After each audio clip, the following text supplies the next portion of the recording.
Welcome to Maniroyal YouTube channel. நாம் இன்றைக்கி சேலத்தில் மிக சக்தி வாய்ந்த இருட்டுக்கல் முனியப்பன் கோயிலை பற்றி பார்க்கலாம்.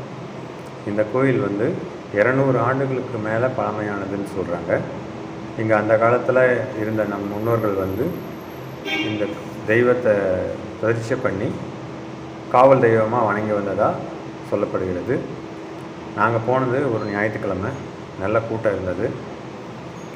இங்கே இருக்கிற தலைமை பூசாரி 46 வருஷமாக இந்த கோயிலில் இருக்கார். இவர் நிறைய விஷயங்களை ஷேர் பண்ணார். இந்த மாதிரி யாராவது பணம் வாங்கிட்டு கொடுக்கல, பணம் திருடு போயிடுச்சு, இந்த மாதிரி இருந்தால் இங்கே கோழி கட்டி விடுவாங்க, அந்த பணம் திரும்ப வந்துடும் அப்படின்னு சொன்னார். அதே மாதிரி இங்கே மந்திரிச்சு கயிறு கட்டுறாங்க, 10 ரூபா, தாயத்து கட்டுறாங்க, பில்லிசூனியம் இந்த மாதிரி அண்டாமல் இருக்கிறதுக்கு 100 ரூபா சார்ஜ் பண்ணுறாங்க. இது சேலம் ஏற்காடு மலையடிவாரத்தில் இருக்குது. சுற்றுப்புற கிராம மக்கள் இந்த கோயிலை எடுத்து கட்டி ரெடி பண்ணி ஒர்க் பண்ணதாக தகவல் கொடுத்தாருங்க. இந்த கோயில் 1977 கிராம மக்கள் எல்லோரும் சேர்ந்து முயற்சி பண்ணி இதுக்கு ஒர்க் பண்ணதாக சொல்கிறாங்க. அதில் வெங்கடாஜலம், மாணிக்கம், சண்முகங்கிற 3 பேர் முன்னாடி நின்று செஞ்சுருக்காங்க. அவங்களுக்காக முன்னடியார் சிலைன்ட்டு ஒரு சிலை வச்சுருக்காங்க. அவங்க சமாதி ஆகிட்டாங்க. இந்த கோயிலில் சிறப்பு என்னன்னா, எந்த விதமான வேண்டுதல் வச்சாலும் அந்த வேண்டுதல் பலிக்குது. வேண்டுதல் பலித்ததுக்கப்புறம் நாம் என்ன வேண்டிக்கிட்டோமோ அதை செஞ்சால் போதும் அப்படிங்கிறாங்க. இங்கே சில பாடங்கள் போடுறாங்க, சில வைத்தியங்களுக்கு ஐடியா சொல்கிறாங்க. பாருங்கள், அப்புறம் பூசாரி ஒருத்தருக்கு எப்படி பண்ணணும் இந்த வியாதிக்குங்கிறத விளக்குறாரு. ஒரு தொடையில போட்டு நல்லா ஒரு 2 சொட்டு காது கூடணும். வாரத்தில் 2 நாளைக்கு நல்லா இருக்கும்.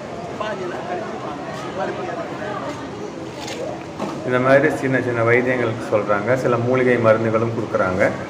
குழந்தை இல்லாதவங்க இங்கே ஞாயிற்றுக்கிழமை மத்தியானம் 12 மணிக்கு மேலே காவு சோறுன்னு பிரசாதம் கொடுக்குறாங்க. குழந்தை இல்லாதவங்க அந்த காவு சோறு பிரசாதம் வாங்கி சாப்பிட்டு சில மூலிகை மருந்துகள் கொடுக்குறாங்க. அதை உட்கொண்டு வந்தால் அவங்களுக்கு கண்டிப்பாக குழந்தை பிறக்கிறதுங்கிறது இங்கே ரொம்ப திண்ணமாக நம்பப்படுது. குழந்தை பிறந்தவங்க பெண் குழந்தை பிறந்தால் பெண் சிலை, ஆண் குழந்தை பிறந்தால் ஆண் சிலையை வாங்கி வச்சு கும்பிடுறாங்க. இது இல்லாமல் கல்யாணம் ஆகாதவங்க கல்யாணம் ஆகிறதுக்கு வேண்டிக்கிட்டு அதுக்கப்புறம் அவங்க பொண்ணு மாப்பிள்ளை சிலை வைக்கிறது, வேலை கிடைக்காதவங்க வேலை கிடைச்சதும் எந்த வேலை கிடைச்சதோ அதுக்கு சம்மந்தப்பட்டமான சிலை வைக்கிறது, கம்ப்யூட்டர் வேலைன்னா கம்ப்யூட்டர் சிலை, டாக்டர் வேலைன்னா டாக்டர் சிலை, போலீஸ் வேலை கிடைச்சா போலீஸ் சிலை, இதெல்லாம் உடம்பு அசௌகரியம் இருந்து அது சரியாகி அதுக்காக சில பரிகாரங்கள்லாம் செஞ்சு அந்த சிலைகள்லாம் வச்சுருக்காங்க. இடுப்பு கீழே இருக்கிற மாதிரி கை சிலை மட்டும், இந்த மாதிரி நிறையா வச்சுருக்காங்க. இந்த நம்பிக்கை பல ஆண்டு காலமாக இங்கே கண்டினியூவாக செஞ்சிட்ருக்காங்க. இது இல்லாமல் இந்த சிலைகள் 1997 செய்கிறப்போ அந்த சிலை செய்ய வந்த சிற்ப ஆசாரி வல்லசமுத்திரம் அருணாச்சலங்கிறவர், இந்த இடம் எதிர்காலத்தில் ஒரு புண்ணிய ஸ்தலமாக வரப்போகிறது அறிகுறி எனக்கு தெரியுதுன்னு சொல்லி அங்கே ராஜா சிலையை அவர் உருவாக்கி கொடுத்துருக்காரு. முனியப்பனுக்கு பின்னாடி இருக்கிற சிலை ஒரு ராஜாவுடைய சிலை, ராஜா அமர்ந்திருக்கிற மாதிரி. அவர் இறந்ததும் அவர் வேண்டுகோளுக்கு வராங்க, அவருக்கும் அங்கே ஒரு சிலை வச்சு அவங்கள கும்பிட்டுட்டு வராங்க. இந்த மாதிரி நிறைய விஷயங்கள் அங்கே போய் கேட்க நிறையா சொல்கிறாங்க. நிறைய பேர் அவங்கக்கிட்ட கேட்டப்பவும் எங்களுக்கு இந்த மாதிரி வேண்டுதல் வச்சு நல்லா இருக்குது, குழந்தை பிறந்திருக்கு, இந்த மாதிரி கோழி இருக்கிறாங்க, கிடா வெட்டுறாங்க, ரொம்ப பிஸியாக இருக்குது அந்த கோயில்.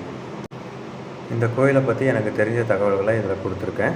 இந்த கோயில் சின்ன திருப்பதியிலேருந்து சேலம் சின்ன திருப்பதியிலேருந்து கண்ணங்குறிச்சி போகிற வழியில் மன்னார்பாளையம் பிரிவுன்ட்டு ஒரு ரோடு ரைட்டில் கட் ஆகுது. அந்த ரோட்டில் 8 கிலோமீட்டர் போனால் இந்த கோயில் வருது. அங்கே யார் கேட்டாலும் சொல்கிறாங்க. இந்த மாதிரி குழந்தை பாக்கியம் வேணுங்கிறவங்க இந்த கோயிலுக்கு நேரில் போய் உங்களோட பிரார்த்தனைகளை வச்சுக்கலாம். நன்றி.